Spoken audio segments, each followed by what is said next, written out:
नमस्कार and I welcome to sticky knowledge. दोस्तों, Russia Ukraine conflict कई दिनों से सुर्खियों में है।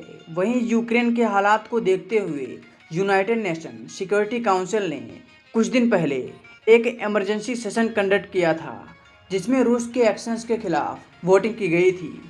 वोटिंग में मेजॉरिटी ऑफ कंट्रीज रशिया के विरोध में वोट करते दिखे, लेकिन 35 देश ऐसे भी थे जिन्होंने वोटिंग में हिस्सा नहीं लिया, जिसमें इंडिया भी शामिल था। जहां दुनिया के अधिकतर देश रशिया के एक्शंस की निंदा कर रहे हैं, वहीं इंडिया ने वोटिंग में हिस्सा न लेकर रशिया का एक स्ट्रांग सपोर्टर होने का प्रमाण दिया है। आखिर क्यों इंडिया ने रशिया का सपोर्ट किया? दोस्तों, क्या आप जानते हैं, जहां रशिया इंडिया का क्रूशियल डिफेंस पार्टनर है, वहीं रशिया ने यूनाइटेड नेशन सिक्योरिटी काउंसिल यानी यूएनएससी में इंडिया के समर्थन में अपनी वीटो पावर का कई बार इस्तेमाल किया है। 1957 से अब तक रशिया ने इंडिया के समर्थन में 6 बार वीटो पावर का इस्तेमाल किया है। रशिया की वीटो पावर किस तरह इंडिया के लिए वरदान साबित हुई और कौन थे वो रेजुलेशंस जिसे रशिया ने ब्लॉक कर दिया, आइए जानते हैं। उससे पहले एक रिक्वेस्ट है, यदि आपने अभी तक चैनल को सब्सक्राइब नहीं किया है तो आप सब्सक्राइब कर लीजिए। यूनाइटेड नेशन सिक्योरिटी काउंसिल यानी यूएनएससी यूनाइटेड नेशन के 6 मेजर यूनिट्स में से एक यूनिट है। सिक्योरिटी काउंसिल में 15 मेंबर्स होते हैं, जिनमें 5 members China, France, Russia, UK, USA permanent member हैं और बचे हुए बाकी 10 मेंबर्स 2 साल के लिए रीजनल बेसिस पर इलेक्ट किए जाते हैं। यूएनएससी के प्रस्ताव सभी यूएन मेंबर्स पर बाइंडिंग होते हैं। इसके अलावा 5 परमानेंट मेंबर्स के पास एक वीटो पावर होती है, जिसकी मदद से वो किसी भी रेजोल्यूशन को ब्लॉक कर सकते हैं। दोस्तों, वीटो एक लैटिन शब्द है जिसका अर्थ होता है मैं अस्वीकार करता हूँ। यही वो वीटो पावर है जिसकी मदद से रशिया ने इंडिया के खिलाफ आए कई रेजोल्यूशंस को ब्लॉक किया। आइए देखते हैं कि इंडिया के खिलाफ ये रेजोल्यूशन क्या थे। दोस्तों, इंडिया पाकिस्तान वार 1947 के बाद पंडित जवाहरलाल नेहरू ने कश्मीर इशू को यूएन चार्टर के आर्टिकल 35 के अंडर यूनाइटेड नेशन के सामने रखने की बात कही, जिससे पीस बरकरार रहे और सिचुएशन खराब ना हो। लेकिन यूनाइटेड नेशन की तरफ से कोई सोल्यूशन नहीं आया और इंडिया पाकिस्तान के बीच तनाव बढ़ता गया। इसके बाद 1957 में पाकिस्तान ने यूएनएससी में कश्मीर का मुद्दा उठाया और 1957 में ही यूएनएससी में कश्मीर इशू को लेकर 3 बार रेजोल्यूशन पेश किए गए, जिसमें सुझाव दिया गया कि इंडिया को विवादित क्षेत्र से अपनी सेनाएं वापस बुलानी चाहिए और कश्मीर में यूएन की आर्मी को डिप्लॉय किया जाए।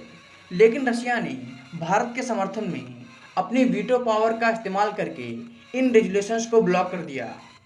अगर रशिया ने अपनी वीटो पावर का इस्तेमाल ना किया होता तो यह इशू इंटरनेशनल पॉलिटिक्स में पिसता चला जाता और इंडिया को नुकसान के सिवा और कुछ हासिल नहीं होता। 1961 प्रधानमंत्री जवाहरलाल नेहरू ने ऑपरेशन विजय के तहत गोवा, दमन और दीव पर मिलिट्री एक्शन लिया और इस क्षेत्र को पोर्टुगल से छीनकर वापस 451 साल बाद भारत में मिला लिया। इसी गोवा कॉन्फ्लिक्ट को लेकर 18 दिसंबर 1961 को पोर्टुगल ने यूएनएससी में मुद्दा उठाया और इंडिया के अगेंस्ट एक रेजोल्यूशन पेश किया गया, जिसे रशिया ने अपनी वीटो पावर का इस्तेमाल करके ब्लॉक कर दिया। इसके बाद फ्रांस, टर्की, यूके और यूएस ने दूसरा रेजोल्यूशन पेश किया, जिसमें इंडिया को अपनी सेनाएं वापस बुलाने को कहा गया।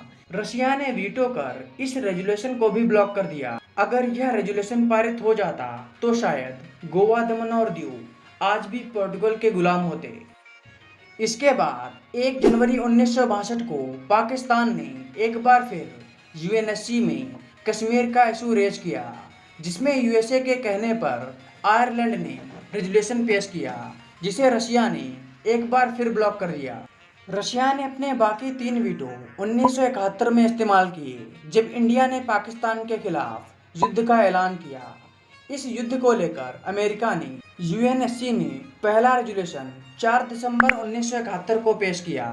इस प्रस्ताव में यूएस ने इंडिया पाकिस्तान बॉर्डर पर सीज फायर करने की मांग की, लेकिन रशिया ने इंडिया के कहने पर इसे भी वीटो कर दिया।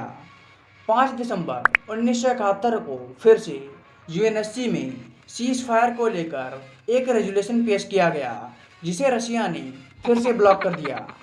कुछ दिन बाद 13 दिसंबर 1971 को यूएस ने तीसरी बार यूएनएससी में इंडिया के अगेंस्ट एक रेजोल्यूशन पेश किया, लेकिन रशिया ने इसे भी वीटो पावर का इस्तेमाल करके ब्लॉक कर दिया। रशिया की इन्हीं वीटो पावर्स की मदद से 16 दिसंबर 1971 को इंडिया ने पाकिस्तान पर आसानी से जीत हासिल कर ली।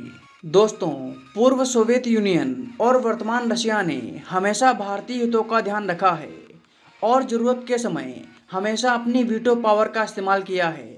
इसके अतिरिक्त रशिया उन देशों में से एक है जो यूएनएससी में इंडिया की परमानेंट मेंबरशिप के प्रस्ताव का समर्थन करते आए हैं।